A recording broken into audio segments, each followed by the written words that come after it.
and to the child.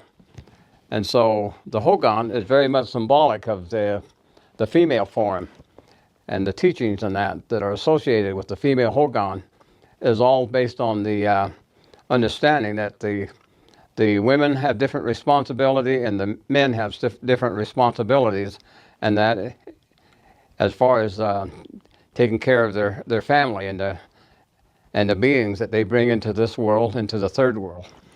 So these are the various brief illustration in that I have made. As I mentioned, the opening and doorway to the Hogans are always open to the east. And so I put down here the eastern direction, which is where the opening is, and then you have the south and the west and the north. And these are the 8 sides. But as I mentioned, we have 9 poles. So it is that there are 9 poles that hold up the roof of the structure. The Hogan has always been, the female Hogan has always been that it has consistently been 8-sided and also with a dome top.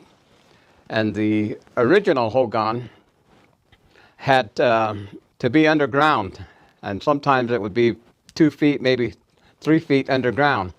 And that was the very first Hogan, and they called that Tleye Hogan, which means into the ground where the house or the Hogan sits, Tleye Hogan. And the very first Hogan with the horizontal logs placed in the circle with the 8 sides, so they would have 8 poles that they would lay out in that circle, and they would be beveled at the end so that they would interlock. And so when they did that, and they laid only 2 courses of the logs was used to form the very basic design of the Hogan. The 2 courses of logs would be laid down, and as I mentioned, they would be interlocked at the corners, and they would take the dirt that was taken out of the inside of the Hogan and place it on the outside, so the pressure that would be created by the dirt from the outside would push the logs together, and so it would be very stable. And after they laid down the 2 courses of logs, they would then begin the cribbing. The cribbing is the way that the roof is laid out, where you have the logs that would be the ones that would be the roof over the top, and that's what causes or creates the dome shape of the roof area. The opening to the top, at the top of the structure, was not very large. Traditionally, they say that the dwellings that our people lived in, that when they were made out of rocks and clay, the entryway into the structure was at the roof, and so that entryway was also used as the smoke hole. But they referred to the area up at the overhead, the smoke hole, as chilate or chilaye. When you understand the word, chil is plant growth that is overhead, or where the plants grow overhead. And so that was the name of the smoke hole, chilaye. And the various evolution that the Hogan has gone through, there are many. And some of the structures, eventually when they acquired livestock, the Hogan, the one that they would call Tleye Hogan, which would be the one that is dome all the way from the ground level up over the top, and it was just sloped enough so that the goats or the sheep could climb up on top of the Hogan. And so because when the animals went up on top, sometimes they would lay up there, and a good number of them would cause additional weight to be on top of the Hogan, and there was always the dangers of breaking some of the poles and having a cave-in. And so that was considered very dangerous.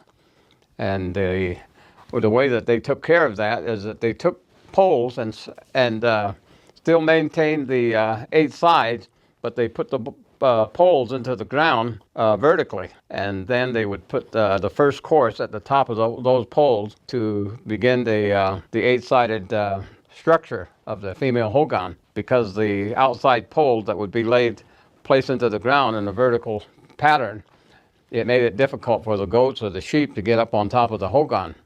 And so that was one reason for the evolution of the Hogan, was the vertical walls, poles, and that to create the 8-sided Hogan. Now, there's another thing that happened, is that during Huelte, or when our people were being held prisoners of war for the 4 years, they observed that the structures that were built by the military out at Huete, they had corners that interlocked, where they had the poles notched, and the corners were notched so that they interlocked at the corners. And so when they returned from the Huete captivity, instead of putting the poles into the ground and having a vertical pole wall, they put in the poles so that they were horizontal and interlocked at the corners. And so that's how that came about. And they generally maintained the idea and the teachings of having 8 courses of poles or 12 courses of poles from the ground level to the roof level. And that's the way that they began to construct the female hogan. And it still had the entryway to the east, and then it still had maintained the 8 sides and the main support poles of 9. And the cribbing, of course, is always very important. The cribbing, when it is done overhead, the poles are always set in a way that the bottom of the tree is on the left and the tip of the tree is on the right. So every pole in every female hogan is set in that particular way overhead, where you have the bottom of the tree to the left and the tip of the tree to the right.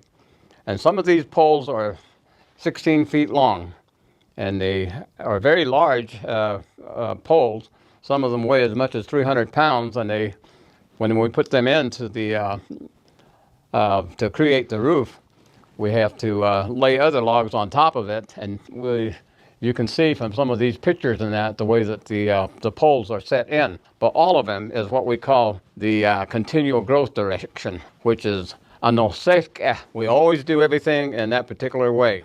Whenever you enter a dwelling of the Dene, when you enter, you're facing east.